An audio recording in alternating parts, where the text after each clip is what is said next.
திருமறை நேரம் Bible Hour presented by the National Bible College. கிறிஸ்துவின் சபையார் உங்களை வாழ்த்துகிறார்கள். Satellite Bible School.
வாழ்த்துக்கள் திருமறை நேரம் நேயர்களே, இயேசு கிறிஸ்துவின் இனிய நாமத்தில் உங்கள் யாவரையும் அன்போடு வரவேற்கிறேன்.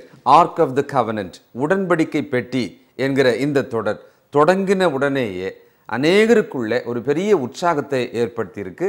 ரொம்ப சந்தோஷம். நல்லா கவனிங்க. சில நேரங்களில் எனக்கு இந்த நிகழ்ச்சி வரலையா, எங்கள் வீட்டில் இந்த தமிழன் டிவி வரமாட்டேன்து அப்படின்னு நீங்கள் சொல்லும்போது யாராவது சொல்லுவாங்க. ஒன்றும் பண்ணுங்கள், ஒன்றும் கவலையே கிடையாது. இன்டர்நெட் மூலமாக பார்க்க சொல்லுங்கள். இல்லை அதுக்கு வசதி இல்லைன்னு சொன்னாங்கன்னா நீங்கள் இதெல்லாம் கேட்டு எழுதுறீங்க பார்த்தீங்களா, ஃபோன் எடுத்து கொஞ்சம் நேரம் அவங்ககிட்ட இதை பற்றி பேசிடுங்க. நல்ல ஐடியா தானே? ஏன்னா அவங்களுக்கு ஒரு வேளை டிவி இல்லை, எந்த வசதியும் இல்லை, ஆனாலும் இந்த செய்தியை நீங்கள் அவங்களுக்கு சொல்லணும்னு நினச்சிங்கன்னா இப்படி பண்ணலாம்ல. இப்போல்லாம் செல்ஃபோன்லாம் இருக்குது இல்லையா, ஒரு 10-15 நிமிஷத்தில் வசன குறிப்பெல்லாம் சொல்லிவிடுங்க, கருத்துக்களை எல்லாம் நீங்கள் சொல்லிவிடுங்க. அதுக்கு தான் ஏற்கனவே சொல்லுவேன், எழுதுங்கன்னு சொல்கிறது இல்லையா, ரொம்ப பிரயோஜனமாக இருக்கும். உடன்படிக்கை பெட்டி என்கிற தொடரில் இன்றைக்கி நாம் கேட்க போகிற விஷயம், தேவன் அந்த பெட்டியினுடைய பயன்படுத்த வேண்டிய மரம், அதை செய்ய வேண்டிய விதம், அதனுடைய அளவு, இது எல்லாத்தையுமே சொல்லியிருக்கிறார்.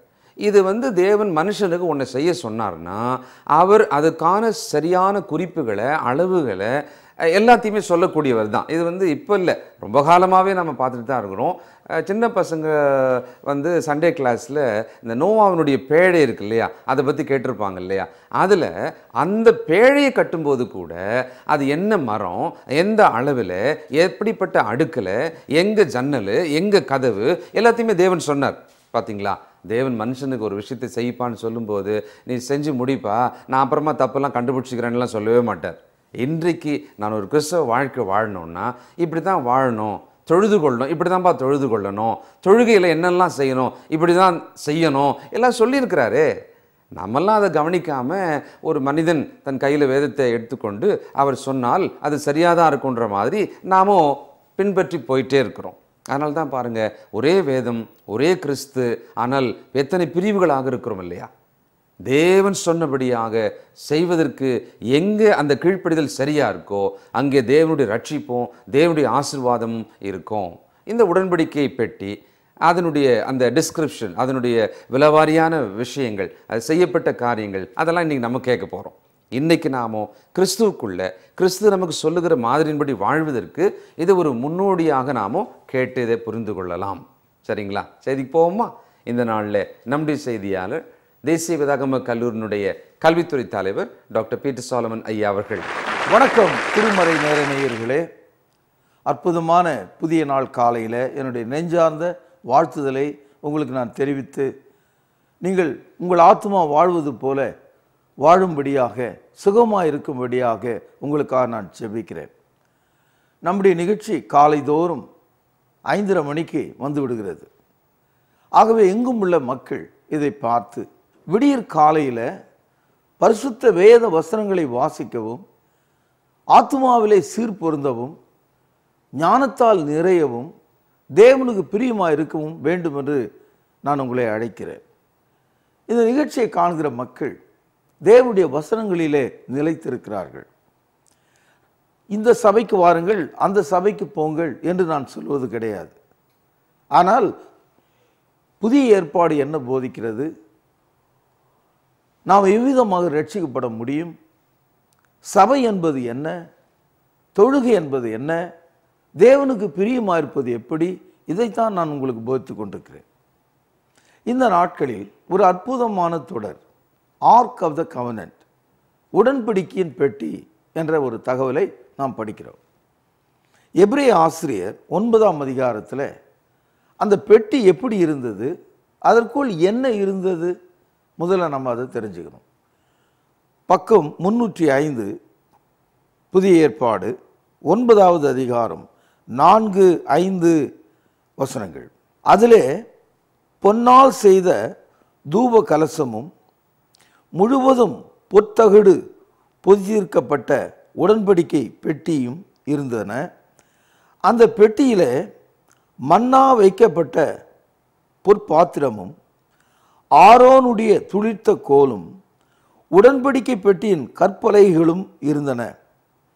அதற்கு மேலே மகிமையுள்ள கேருபங்கள் வைக்கப்பட்டு கிருபாசனத்தை நிழலிட்டிருந்தன.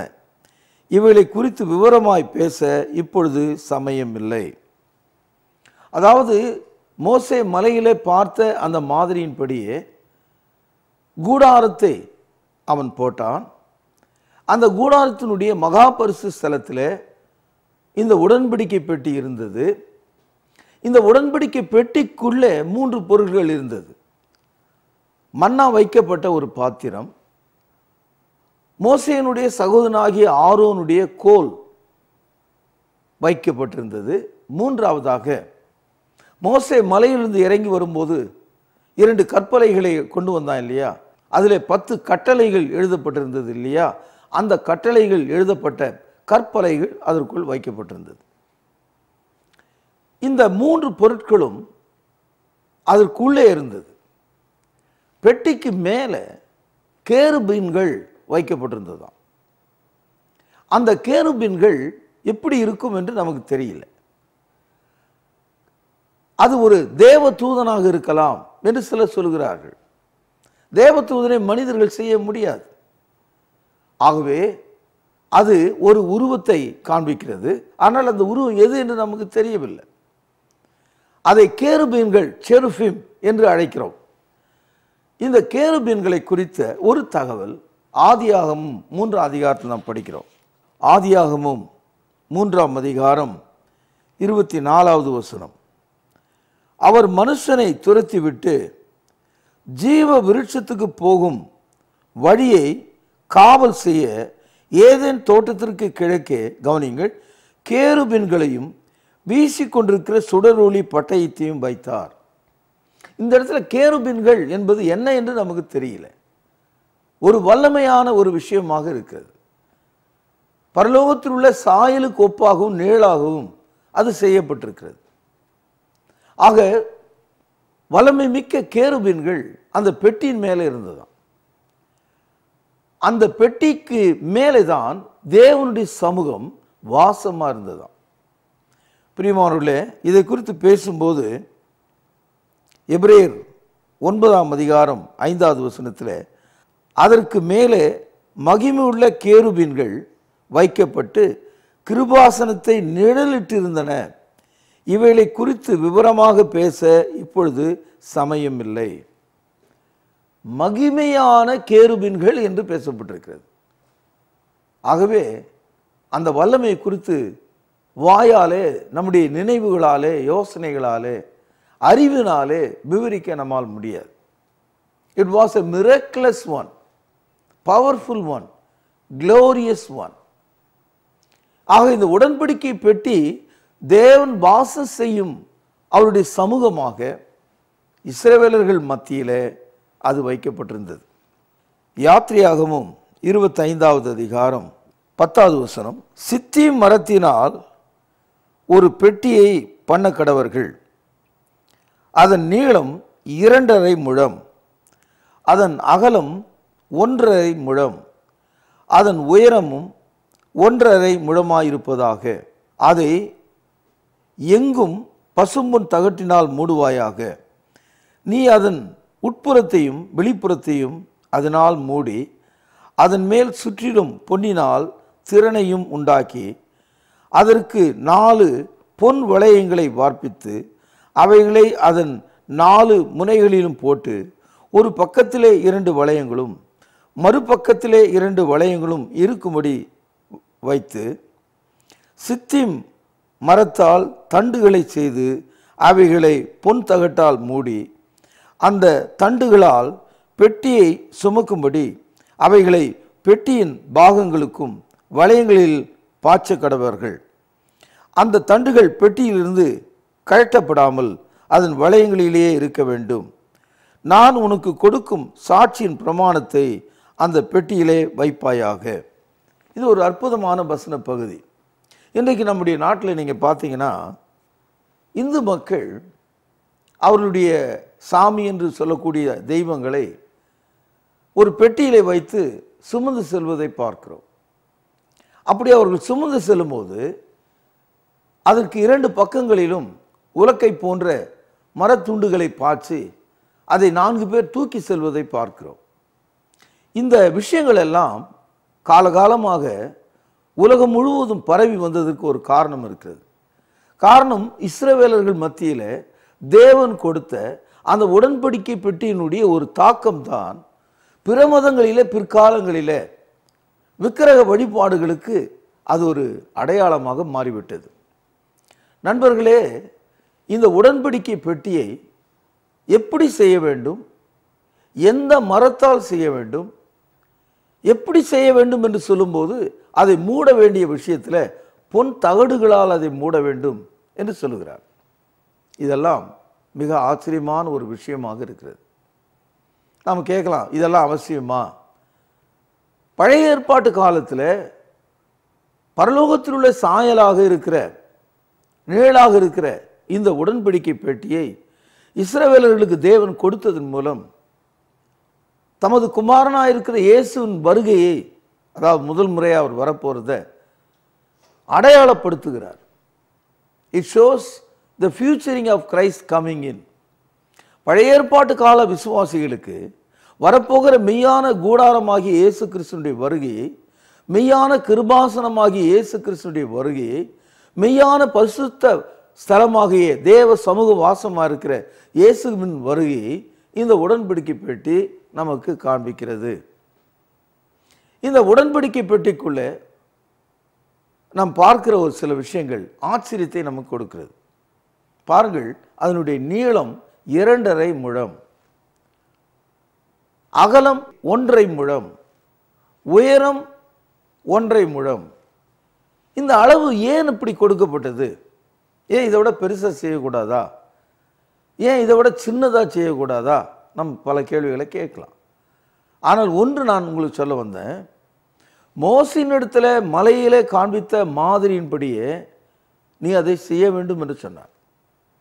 இப்போ சித்திம் மரத்தால் செய்ய வேண்டும் என்று சொல்லப்பட்ட அந்த மரம் மாற்றப்பட முடியாது. பாருங்க, நோவா பேழையை செய்த போது அதை கொப்பேர் மரத்தால் செய்ய சொன்னார். சில விஷயங்கள் வேதத்தில் நாம் படிக்கும்போது மோசேயினுடைய கோலை குறித்து படிக்கிறோம். அது அக்கையா மரத்தினால் செய்யப்பட்டது. ஆனால் உடன்படிக்கை பெட்டியை நாம் படிக்கும்போது அது சித்தி மரத்தினால் செய்யப்பட்டதான். ரொம்ப ஆச்சரியமான தகவலாக இருக்கு. இதே மரம் தான் இயேசு கிறிஸ்து சிலுவையிலே தொங்கும்போது அந்த சிலுவையின் மரமாக மாறுகிறதை பிற்காலத்தில் நாம் பார்க்கிறோம். பிரியமானவர்களே, இந்த அளவு எப்படி மாறாமல் இருக்கிறதோ அதுபோல் தான் தேவனுடைய கட்டளைகளும் மாறாமல் இருக்கிறது. தேவனுடைய கட்டளைகள் நமக்கு ஞானத்தையும் ரட்சிப்பையும் கொடுக்கக்கூடியதாக இருக்கிறது. இப்படி செய்யப்பட்ட இந்த உடன்படிக்கை பெட்டி தேவர் சமூகம் வந்து வாசமா இருக்கிற இடமாக, ஏனென்றால் தேவனுடைய வல்லமையை வெளிப்படுத்தும் கூடாரமாக அது இருந்தது. இப்பொழுது யாத்திரையாகமம் 31ஆம் அதிகாரம் பழைய ஏற்பாட்டில் 111வது பக்கம். பின்னும் கர்த்தர் மோசேயை நோக்கி, நான் யூதாவின் கோத்திரத்திலே ஊருடைய மகனாகிய ஊரியின் குமாரன் பெசையேலை பேர் சொல்லி அழைத்து, வினோதமான வேலைகளை அவன் யோசித்து செய்கிறதற்கும், பொன்னாலும் வெள்ளியிலாலும் வெண்கலத்திலும் வேலை செய்கிறதற்கும், இரத்தனங்களையும் முத்திரை வெட்டாக வெட்டி பதிப்பதற்கும், மரத்திலே சித்திர வேலைகளை செய்கிறதுக்கும் கவனியுங்கள், மற்றும் சகலவித வேலைகளையும் யூகித்து செய்கிறதுக்கு வேண்டிய ஞானமும் புத்தியும் அறிவும் அவனுக்கு உண்டாக அவனை தேவ ஆவியினாலே நிரப்பினேன். மேலும் தான் கோத்திரத்திலுள்ள அதிமாகியன குமாரனாகிய அகோலியாவையும் அவனோடு துணையாக கூட்டிக் கொள்ளுதுமன்றி, ஞான இருதயமுள்ள யாவருடைய இருதயத்திலும் ஞானத்தை அருளினேன். நான் உனக்கு கட்டளையிட்ட யாவையும் அவர்கள் செய்வார்கள். இது ஒரு ஆச்சரியமான பகுதி. மோசே மலையிலே இந்த உடன்படிக்கை பெட்டியின் மாதிரியை பார்க்கிறார். அதை அவர் பார்த்துவிட்டு கீழே வந்து, அவர்கள் வனாந்தரத்திலே 40 ஆண்டு காலம் சென்ற காலத்தில் தான் உடன்படிக்கை பெட்டி செய்யப்பட்டது. பார்த்ததை செய்யணும்னு சொன்னால் ஒரு காலம் அதில் மறந்து போகிற ஒரு விஷயம் இருக்கலாம். ஆக மோசே எவ்வளவு தான் மறந்தாலும் கூட அதை நினைவின்றி அகற்றாதபடிக்கு அவனுக்கு உதவியாக இருக்கும்படி அவன் சொன்ன காரியங்களை, அவன் காண்பித்த அடையாளங்களை, அவன் காண்பித்த நீள அகல உயரத்தை சித்தி மரத்தினாலே செய்து பொன் தகட்டுகளால் அதை மூடி இந்த சித்திர வேலையை செய்வதற்கான ஞானம் உள்ள இருதயத்தை தேவன் 2 மனிதர்களுக்கு கொடுத்ததாக இந்த வசனத்திலே நாம் படிக்கிறோம். அதாவது யூத கோத்திரத்தில் உள்ள பெசையேலையும் தான் கோத்திரத்தில் உள்ள அகோலியாவையும் தேவ ஆவினாலே நிரப்பினார். அவர்கள் ஞான இருதயம் உடையவர்களாக மாறி யூகிக்கும் அறிவை அடைந்து புத்தி அடைந்து அந்த வினோதமான வேலைகளை செய்வதற்கான ஆயத்தங்களை பெற்றுக்கொண்டார்கள். அதாவது மலையின் மேலே பார்த்த மாதிரியின்படியே அந்த உடன்படிக்கையின் பெட்டியை தயார் செய்வதற்கு, ஆயத்தம் பண்ணுவதற்கு கர்த்தர் துணையாக 2 விசேஷமான மனிதர்களை தேவன் அவனுக்கு எழுப்பி தந்தார். அந்த இருவரும் தான் தேவன் வாசமாய் தங்கும்படியாக ஆயத்தம் செய்யப்பட்ட அந்த உடன்படிக்கையின் பெட்டியை அவர்கள் செய்தார்கள். சித்தி மரத்தினாலே அந்த பெட்டி செய்யப்பட்டது. இந்த சித்தி மரம் இயேசு கிறிஸ்துனுடைய மனித தன்மையை நமக்கு காண்பிக்கிறது. தி சித்திம் wood shows Christ humanity. அந்த சித்தி மரத்தின் மேலே பொன் தகடுகளால் மூட வேண்டும் என்று பார்த்தோம். இந்த பொன் தகடுகள் கிறிஸ்துனுடைய தெய்வீக தன்மையை காண்பிக்கிறது, மகிமையை காண்பிக்கிறது. Gold plated shows Christ divinity. மரம் அவருடைய மனித தன்மையை வெளிப்படுத்துகிறது. பொன்னால் செய்த தகடுகள் அதன் மீது போடப்பட்டது இல்லையா, அது கிறிஸ்துவனுடைய தெய்வீக தன்மையை நமக்கு வெளிப்படுத்துகிறது. அந்த பெட்டிக்குள்ள 3 விஷயங்கள் இருந்ததாக நாம் பார்த்தோம். ஒன்று, ஒரு பொற்பாத்திரத்தில் மன்னா இருந்தது. யாத்திரையாகமம் 16ஆம் அதிகாரத்தில் வனாந்தரத்திலிருந்து இஸ்ரவேல் ஜனங்களுக்காக வானத்திலிருந்து மன்னாவை கொடுத்தார். ஆனால் அந்த மன்னாவை சாப்பிட்டவர்கள் பிற்காலத்திலே மரித்து விட்டார்கள். மெய்யான மன்னா யார்?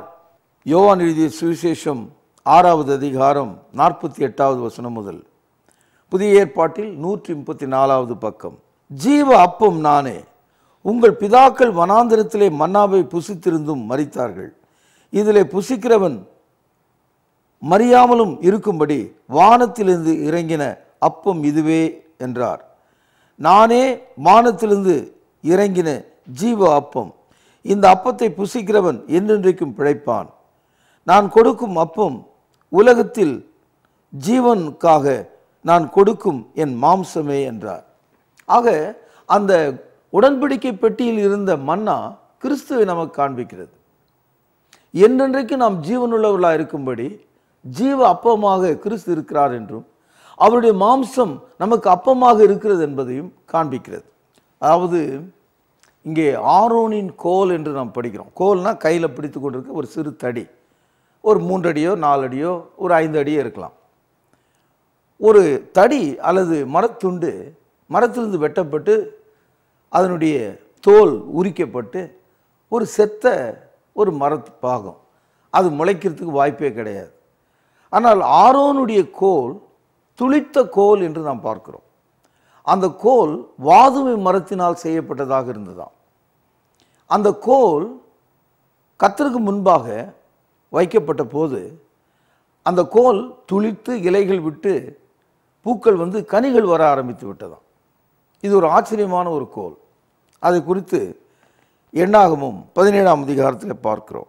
இஸ்ரவேல் புத்திரருடைய இலக்கத்துக்கு தக்கதாக 12 கோல்களை ஆண்டுடைய சமூகத்திலே மோசே வைத்தான் என்று 17ஆம் அதிகாரம் 8ஆம் வசனம். மறுநாள் மோசே சாட்சியின் கூடாரத்துக்குள் பிரவேசித்த போது இதோ லேவியின் குடும்பத்தாரில் இருந்த ஆரோனின் கோல் துளித்திருந்தது. அது துளிர் விட்டு பூ பூத்து வாதுமை பழங்களை கொடுத்தது. அப்பொழுது மோசே கர்த்தருடைய சமூகத்திலிருந்து அந்த கோல்களை எல்லாம் எடுத்து இஸ்ரவேல் புத்திரர் எல்லாருக்கும் காண வெளியே கொண்டு வந்தான். அவர்கள் கண்டு அவர்கள் தங்கள் தங்கள் கோல்களை வாங்கி கொண்டார்கள். அப்பொழுது கர்த்தர் மோசேயை நோக்கி, ஆரோனின் கோல் அந்த கலகக்காரருக்கு விரோதமான அடையாளமாக இருக்கும் பொருட்டு அது திரும்பவும் சாட்சி பெட்டிக்கு முன்னே கொண்டு வந்து போய் வை. இப்படி அவர்கள் எனக்கு விரோதமாக முறுமுறுத்ததை ஒழிய பண்ணுவாய், அப்பொழுது அவர்கள் சாக மாட்டார்கள் என்றார். கர்த்தர் தனக்கு கட்டளையிட்டபடியே மோசே செய்தான். ஆகவே இந்த கோலை குறித்து தான் உடன்படிக்கை பெட்டியிலே ஆரோனின் கோல் இருந்தது என்று நாம் படிக்கிறோம். இந்த கோல் தேவனுடைய மகிமை வெளிப்படுத்தியது. அது உயிர் அடைந்து இலை வந்து பூ பூத்து காய்த்தது என்று நாம் பார்க்கிறோம். இப்போ கிறிஸ்துவோடு இது சம்பந்தப்படுத்தி பார்க்க வேண்டுமானால் இயேசு கிறிஸ்துவனுடைய மரணம் அந்த கோலுக்கு சமமாகவும் அவருடைய உயிர்த்தெழுதல் அந்த கோல் பூ பூத்து அது கனி கொடுத்ததுக்கு சமமாகவும் இருக்கிறது. யோவான் எழுதிய சுவிசேஷம் 11ஆம் அதிகாரம் 25வது வசனம். இயேசு அவளை நோக்கி, நானே உயிர்த்தெழுதலும் ஜீவனமாக இருக்கிறேன். என்னை விசுவாசிக்கிறவன் மரித்தாலும் பிழைப்பான். ஆக இயேசு கிறிஸ்து உயிரோடு இருக்கும்படி மரித்தோர்ந்து எழுந்தார். அவரை விசுவாசிக்கிறவனும் எழுந்திருப்பார்கள். செத்த கோலை போல இருக்கிற நம்முடைய சரீரத்தை அவர் உயிர்ப்பிப்பார் என்பதற்கு இது ஒரு அடையாளமாக இருக்கிறது. மூன்றாவதாக அந்த பெட்டியில் சாட்சியின் பிரமாணங்கள், அதாவது அந்த 10 கட்டளைகள் எழுதப்பட்ட கற்பலைகள் 2 இருந்தது இல்லையா, அதை குறித்து நாம் படிக்கிறோம். யாத்திரையாகமும் 34வது அதிகாரம் 28-29 வசனங்கள். அவன் அப்பம் புசியாமலும் தண்ணீர் குடியாமலும் இரவும் பகலும் 40 நாள் கர்த்தரோடு கூட இருந்தான். அவன் 10 கற்பனைகளாகிய உடன்படிக்கையின் வார்த்தைகளை பலகைகளால் எழுதினான். மோசே சாட்சி பலகைகள் 2ஐயும் தன் கையில் எடுத்துக்கொண்டு மலையிலிருந்து இறங்கும்போது தன்னோடே அவர் பேசினதினாலே அவன் முகம் பிரகாசித்திருப்பதை அறியாதிருந்தான். அதாவது மலையில் 40 நாள் அப்பம் புசியாமலும் தண்ணீர் குடியாமலும் தேவனுடைய சமூகத்தில் காத்திருந்து கர்த்தர் கொடுத்த 2 கற்பலகைகளே அவன் கீழே கொண்டு வருகிறான். இந்த கற்பலகைகள் தான் அந்த உடன்படிக்கையின் பெட்டியிலே வைக்கப்பட்டிருந்தது. உபாகமம் 10ஆம் அதிகாரம் 2ஆம் வசனம்.